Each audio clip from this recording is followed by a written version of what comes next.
রহমতুল্লাহি ওয়া বারাকাতুহু। যুক্তরাষ্ট্র ও ইসরায়েলের বিরুদ্ধে হামলার নতুন পর্যায় শুরু করেছে ইরান।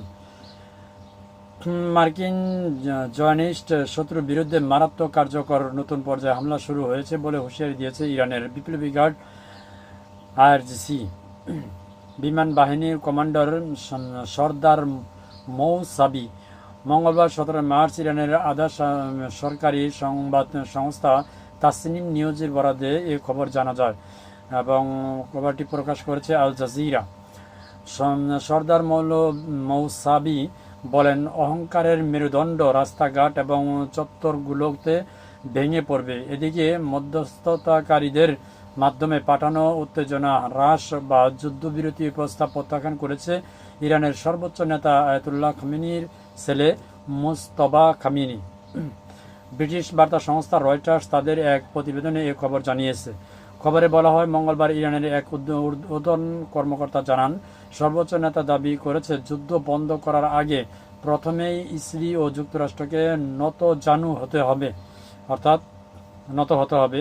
ওই কর্মকর্তা বলেন, মোস্তফা খামেনির নতুন সর্বোচ্চ নেতা হিসেবে নিয়োগ পাওয়ার পর প্রথম পররাষ্ট্রনীতি বিষয়ক বৈঠক করেছেন। যুক্তরাষ্ট্র ও ইসরায়েলের বিরুদ্ধে প্রতিশোধ নেওয়ার ক্ষেত্রে অন্তত কঠোর ও অনমনীয় অবস্থান নিয়েছেন তিনি। তবে বৈঠকে তিনি সশরীরে উপস্থিত ছিলেন না কিনা তা ওই কর্মকর্তা নিশ্চিত করেননি। নাম প্রকাশে অনিচ্ছুক ওই ঊর্ধ্বতন ইরানি কর্মকর্তা বলেন, দুটি মধ্যস্থতাকারী দেশ যুক্তরাষ্ট্রের সঙ্গে উত্তেজনা হ্রাস বা যুদ্ধবিরতি করার প্রস্তাব ইরানের পররাষ্ট্র মন্ত্রণালয়ের কাছে পৌঁছে দিয়েছে। তবে তিনি মধ্যস্থতাকারী দেশ বা প্রস্তাবের বিষয়ে বিস্তারিত কিছু জানাননি। প্রস্তাবগুলোর জবাবে সর্বোচ্চ নেতা বলছেন, যুক্তরাষ্ট্র ও ইসরায়েল নতজানু না হওয়া, পরাজয় মেনে না নেওয়া এবং ক্ষতিপূরণ না দেওয়া পর্যন্ত শান্তির জন্য একটি সঠিক সময় নয়। ইরানের রাষ্ট্রীয় সব বিষয় সর্বোচ্চ নেতার সিদ্ধান্তই চূড়ান্ত। এক সপ্তাহের বেশি সময় আগে একটি ধর্মীয় সভার মাধ্যমে মোস্তফার বাবা খামেনি উত্তরসূরি হিসাবে মনোনীত হওয়ার পর থেকে এই নতুন নেতা।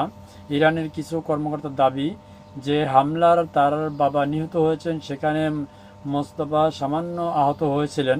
তবে মার্কিন কর্মকর্তাদের ধারণা তিনি গুরুতর আঘাত পেয়েছেন। যুক্তরাষ্ট্র ও ইসরায়েল ও ইরানের এই যুদ্ধ এখন তৃতীয় সপ্তাহে পা দিতে যাচ্ছে। এতে এখন পর্যন্ত 2000 মানুষের মৃত্যু হয়েছে এবং সংঘাত থামার কোনো লক্ষণ দেখা যাচ্ছে না। কৌশলগতভাবে গুরুত্বপূর্ণ হরমুজ প্রণালী এখনও মূলত বন্ধ হয়ে আছে। এই নৌপথ পুনরায় সচল করতে মিত্র দেশগুলো মার্কিন প্রেসিডেন্ট ডোনাল্ড ট্রাম্পের সহায়তা অনুরোধ ফিরিয়ে দেওয়ার বিশ্ববাজারে জ্বালানির দাম বাড়বে এবং মুদ্রাস্ফীতির আশঙ্কা তীব্র হচ্ছে। গত সপ্তাহে রাষ্ট্রীয় টেলিভিশন প্রচারে এক বার্তায় নতুন সর্বোচ্চ নেতা বলছিলেন যে ইরানের শত্রুদের উপর চাপ প্রয়োগ হাতিয়ার হিসেবে হরমুজ প্রণালী বন্ধ রাখা উচিত।